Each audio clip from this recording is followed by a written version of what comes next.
आप सबने सुना होगा जनक की पुत्री जानकी है, लेकिन सीता कैसे प्रकट हुई? एक ऋषि पुत्री थी जिनका नाम था वेदमती।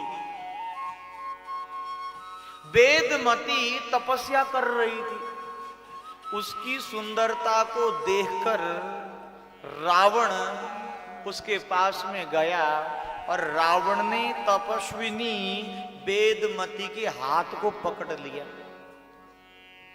इतने में वेदमती उस आसन को छोड़कर भागने लग गई।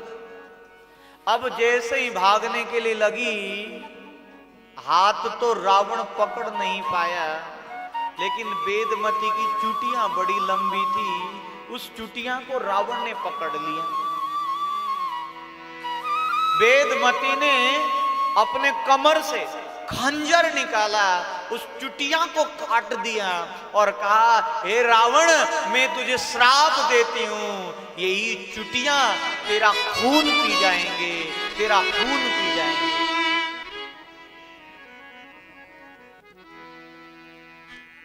रावण एक घड़े में उस चुटिया को डालकर लंका लेके गया। सभी महात्माओं को बुलाया गया और सभी महात्माओं को कहा रावण ने, बोले इस वेदमती नाम की जो स्त्री थी उसने ये कहा कि ये चुटियां मेरा खून पिएंगे। एक काम करो, जितने भी महात्माओं, आप अपनी उंगली को काटो और इसके ऊपर खून डालो, मैं भी देखता हूं ये चुटियां मेरा कैसे अंत करती है। आज प्यारे सज्जनों, उन सभी महात्माओं ने अपनी उंगली से रक्त बहाया, उस घड़े के अंदर डाल दिया। रावण राज्य में महात्माओं की नहीं चल रही थी। महात्माओं ने कहा, देखो रावण, अब घड़े के अंदर चुटियां भी हैं और घड़े के अंदर महात्माओं का खून भी है। यदि इस घड़े को तुम इधर उधर रखोगे तो विस्फोट हो जाएगा। जिस राज्य में रखोगे वहीं अतिवृष्टि होगी, वहां अनावृष्टि होगी। इसलिए तुम ऐसे राज्य में रखना बड़ी सावधानी के साथ। और हां, भूल कर भी तुमने लंका में रख दिया तो लंका अभी भस्म हो जाएगा। रावण ने विचार किया, अब क्या करूं? आकाश मार्ग में उड़कर जा रहा था तो सीतामढ़ी जनकपुर में देखा, जनक राजा बैठे। जनक राजा बड़े धर्मात्मा थे।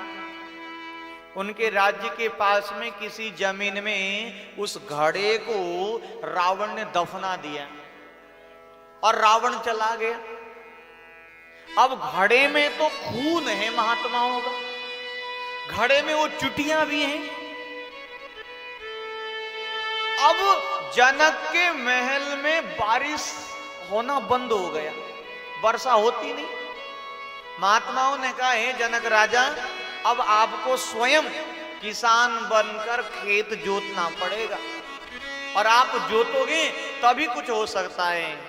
आज महाराज जनक ने हल लिया और हल से खेत को जोतने लग गए। अब जोते जोते क्या हुआ, उसी घड़े के पास में जाके हल रुक गए। बार बार प्रयास करते हैं हल को निकालने के लिए, लेकिन हल आगे नहीं बढ़ता। अब महाराज जनक ने खुकरी ले लिया।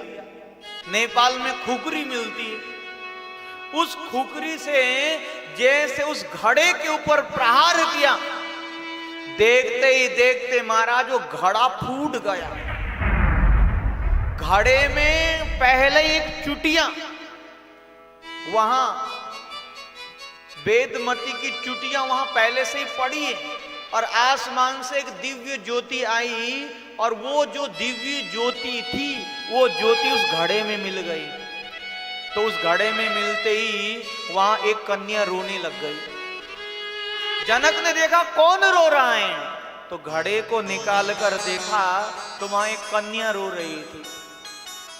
हल के नोक को संस्कृत में सीतु कहते हैं।